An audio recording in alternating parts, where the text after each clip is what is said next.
Bueno, ustedes saben bien que hoy es feriado, conmemorando, adelantando el 12 de octubre, día en que se conmemora la diversidad cultural, antes el Día de la Raza, en esta evolución de conciencia que hemos tenido, ¿no es cierto?, en lo que tiene que ver con nuestro pasado, nuestro terreno, el comienzo de la invasión, ¿no? El comienzo del genocidio, que también es la revisión histórica la que se ha dado. Por eso hemos invitado a Antonella Acosta y Facundo Gómez, son parte del colectivo Cimarrón, para hablar de la diversidad cultural. A ambos sé que han hecho un esfuerzo. Muchas gracias por haber venido. ¿Cómo están? ¿Bien? Hola, buenas tardes. ¿Cómo están? Buenas tardes.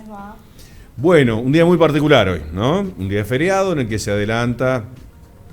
Y ya per se, ¿no? Esto de andar moviendo los feriados que son importantes desde el origen del continente latinoamericano hasta el tema de los próceres, a mí sigue siendo algo que me hace mucho ruido. Obviamente me pongo encima a todos los muchachos del sector turístico. Pero bueno, ¿qué podemos decir de esa diversidad cultural desde la llegada a Colón, si querés, o antes, o venidera para el día de la fecha? Sí, bueno, en realidad por ahí cuando hablábamos hoy con Facundo sobre esta cuestión, pensábamos un poco esto, ¿no? El devenir, cómo se ha ido construyendo en este último periodo, ¿no? En su momento el 12 de octubre estaba muy ligado a la llegada de Colón a América, e incluso era definido como el Día de la Raza y demás, ¿no? Y podemos pensar qué razas. Después, bueno, se ha ido modificando en ese devenir, se habló también de encuentro de culturas, ¿no? Y pensábamos también qué cultura, si había sido un encuentro. Y a partir del año 2010 lo que tenemos es una nueva resignificación a partir de esta nueva denominación, que ya no es más 12 de octubre, Día de la Raza, sino de Día del Respeto por la Diversidad Cultural, haciendo hincapié en, por ahí, en la recuperación, claro, en la reflexión histórica, en el diálogo intercultural, en la necesidad de recuperar las diferentes culturas, en los pueblos originarios, una lucha presente, ¿no? Claro, un poco también esto de, como decía Anto, de, bueno, ¿quién pone el nombre en una primera etapa? Este Día de la Raza, digamos, que es un concepto que por suerte se ha ido resignificando, como dice Anto, y de alguna manera es también poder avanzar científicamente, ¿sí?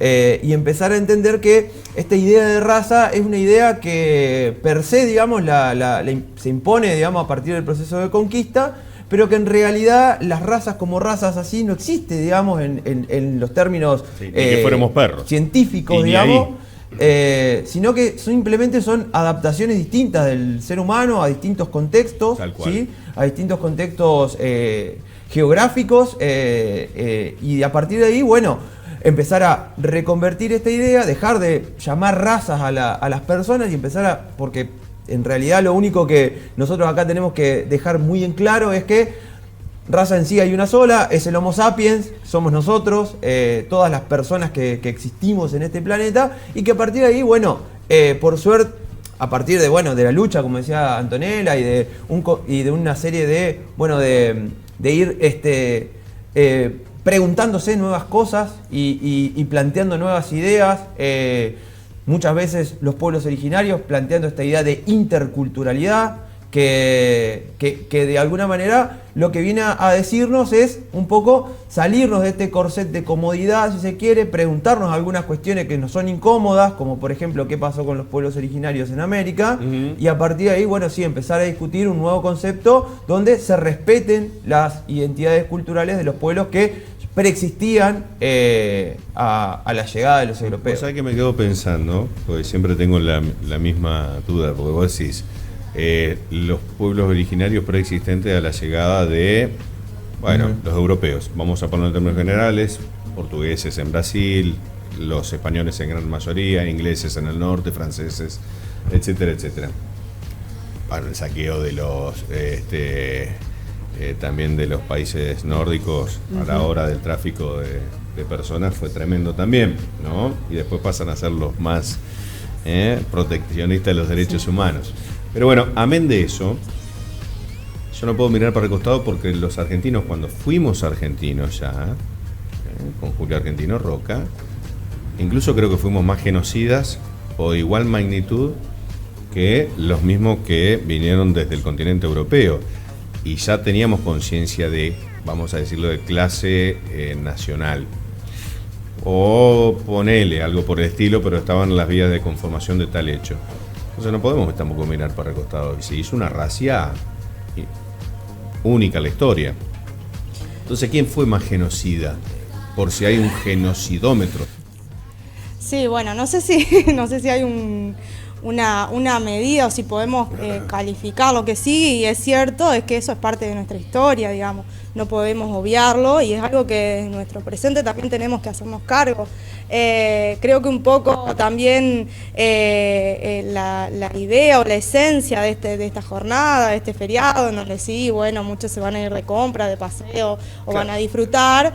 La idea es reflexionar sobre esto, sobre algo que fue parte de nuestra historia y que lo sigue siendo, porque esa diversidad cultural nos constituye a nosotros. Nos constituye a nosotras y efectivamente que hoy los pueblos originarios estén en un lugar de cierta problemática, porque también están atravesando luchas, resistencias y demás, obedece justamente a este proyecto de nación en donde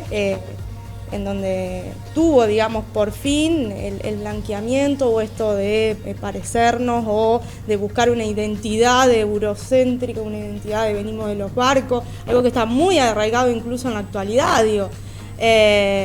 Entonces, bueno, me parece que pensar la diversidad cultural también como parte nuestra, como algo que nos constituye, como algo que construyó nuestra identidad, es fundamental, y creo que, bueno, ahí va la reflexión sobre las responsabilidades que ha tenido el Estado y sobre los cimientos que se ha ido construyendo nuestra nación.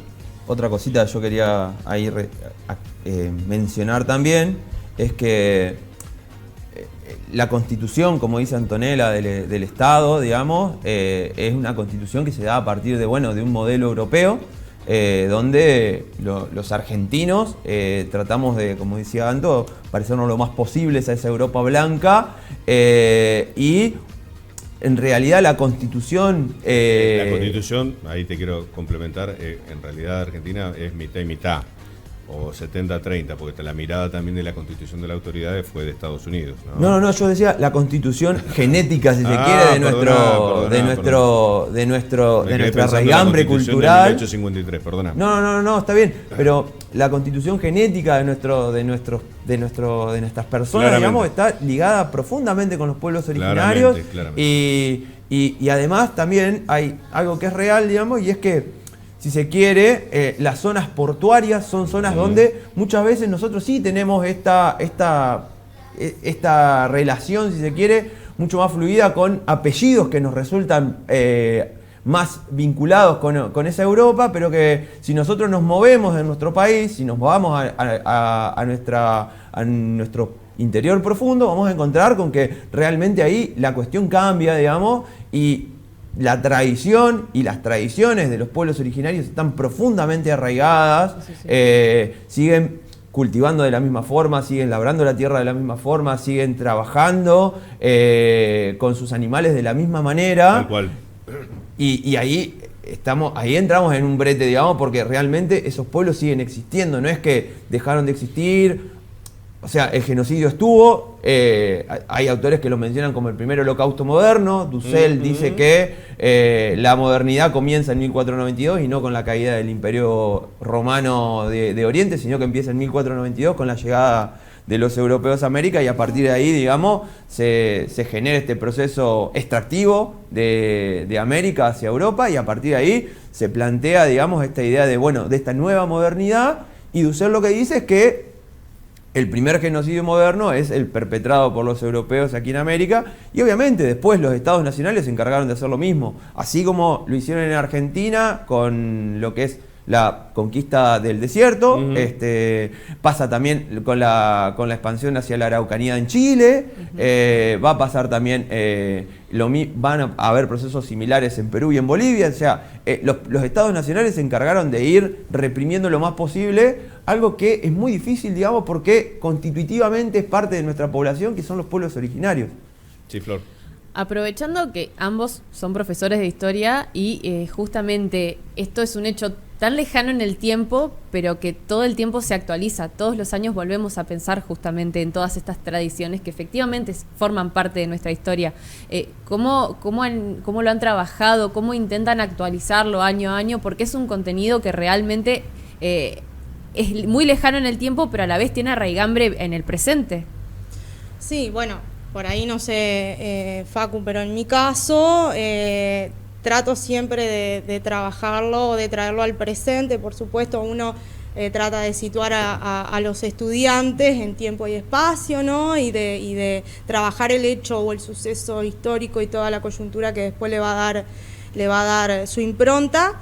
Pero creo que lo más enriquecedor, al menos desde mi perspectiva, es trabajar con los estudiantes la actualidad de esos pueblos que hoy se encuentran resistiendo, y además pensar esta diversidad cultural no como algo externo, ni siquiera a los pueblos originarios como algo externo, sino como algo que construye nuestra identidad. Yo no sé, digamos, tendría que ponerme a ver, pero probablemente en mis cursos muchos de mis estudiantes tengan origen o hayan tenido algún integrante de su familia que haya sido perteneciente a alguna de estas comunidades, charrúa o chaná, digamos. Entonces digo, el problema es la invisibilización, y es eso lo que al menos yo desde mi lugar intento siempre contrarrestar, no ver esta situación como algo aislado en el tiempo, como un hecho histórico, sino traerlo a la actualidad, poder problematizarlo y también podernos hacernos cargo de la parte que nos toca en ese proceso de homogeneización e invisibilización de estos pueblos. Sí, yo particularmente, un poco como decía Anto, uno trata de siempre traerlo al presente, digamos, y de vincular a los gurises, digamos, con esto no es que esta gente desapareció y no está más, sino que hay un proceso de mestizaje en nuestra ciudad. Si nosotros lo pensamos en nuestra ciudad, tenemos que pensar en los chanás, y a partir de ahí, bueno, ir reconstruyendo algunas cositas. Yo trabajo en varias escuelas populares, si se quiere, o escuelas de barrios, donde, bueno, muchos de los gurises desarrollan actividades además de trabajo, además de ir a la escuela, porque es la lógica del barrio. Y a mí me pasaba muchas veces que los chicos de mañana van a pescar porque cumplen esa función y de tarde van a la escuela, y yo les explicaba, bueno, gurises, ¿de dónde viene esto? La pesca artesanal es algo que es traído desde los pueblos originarios, los chaná vivían de esto. La convivencia en la isla con los animales, eso también viene desde este lugar común. La siembra directa. Y todas esas cosas, digamos, obedecen a que uno pueda ir vinculando a los chicos con este pasado presente, porque ellos lo siguen haciendo de la misma manera que lo hacían sus antepasados y que lo hacían nuestros antepasados. Antonella Acosta, Facundo Gómez, profesores de historia del colectivo Cimarrón, han sido muy amables por estar presentes hoy. Muchas gracias. Muchas gracias a ustedes. Gracias.